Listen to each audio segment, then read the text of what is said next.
Hey, it's Jason Creel. I want to show you a picture of a lawn that I took on March the 6th. And this is to show you that sometimes people are considering resodding their yard. It's not always necessary. And I want to show you what kind of recovery a yard can make in a few months. So the date of this video is July 13th. So you're looking at just over 3 months from the original video. Scratch that, that's actually 4 months. Let me show you the picture from March the 6th, and then I want to show you some footage of it today.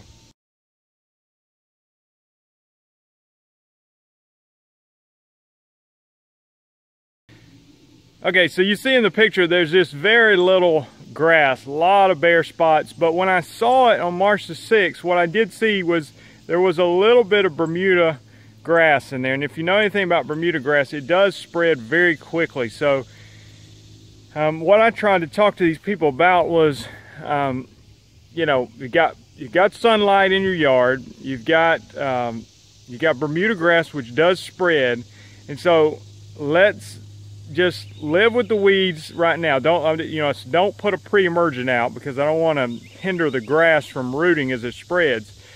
But let's just concentrate on fertilizing this lawn and see if we can get as much Bermuda grass to grow this year as possible.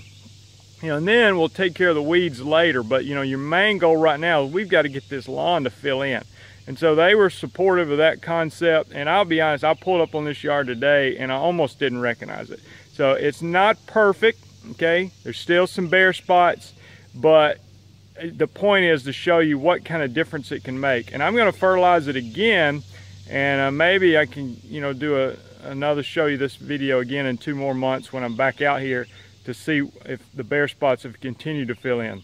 Now I will say this, this works best on a Bermuda lawn because Bermuda spreads extremely fast. You know, if this would have been a centipede or a zoysia or whatever, probably would not have gotten near the results we got with the Bermuda.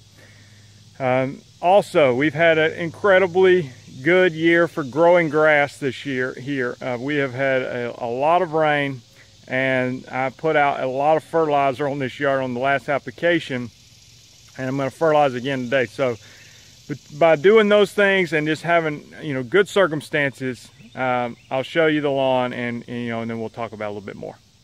Okay, so first, this is sort of the shot you got in the original picture.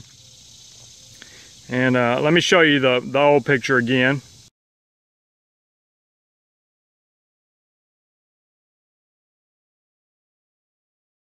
All right, so where I'm standing, you can see there is a good bit of shade. I'm under some big oak trees.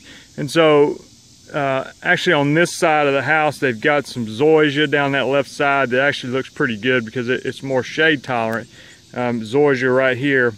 And then there's some, we're not actually getting into the Bermuda. The Bermuda would not do as well over here in the shade. But when you get over here to the sun, now like I said, you're looking here, there's weeds, you got, you know, lespedeza, there's some crabgrass. Like I said, it went real light on the weed control in this yard with the idea that we're going to try to grow as much grass as we can and hold back on the weeds. So, and we'll take care of the weeds later. But if you look at this area, you know, I look at this and I think, you know, that's still, most people would look at that and thought that's not a great lawn, you know, and it's not.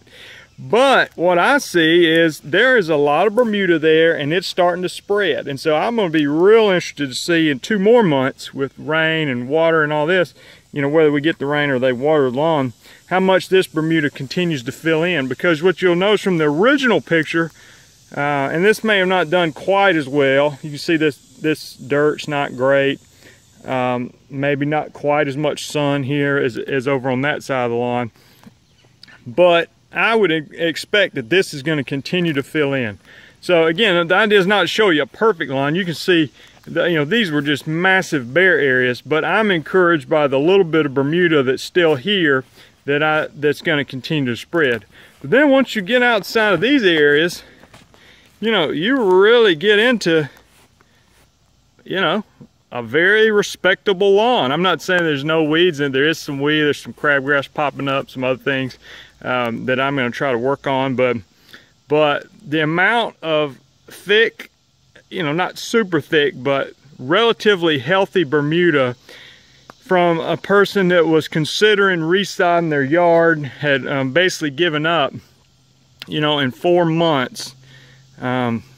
You've got this. And so I would expect in a couple more months that this part is going to be, you know, looking really good, have thickened up a lot more, and then some of these more bare spots are going to continue to fill in day by day. So again, I'm not going to hammer it with weed control today. I am going to, you know, spot treat some weeds as the plan, and see if we can get rid of some of these weeds. But the idea is to fertilize it again, see if we can continue to maximize the growth on this Bermuda, because like I explained to people, until we get your grass nice and thick, you're always going to have problems with weeds, you know. So we've got to get this Bermuda as thick as possible. So I'm extremely encouraged about this yard, and I'll be honest, I barely recognized it when I pulled up from 2 months ago, and then you saw the picture from 4 months ago. So this is the kind of recovery that a Bermuda lawn can make. Hope this helps.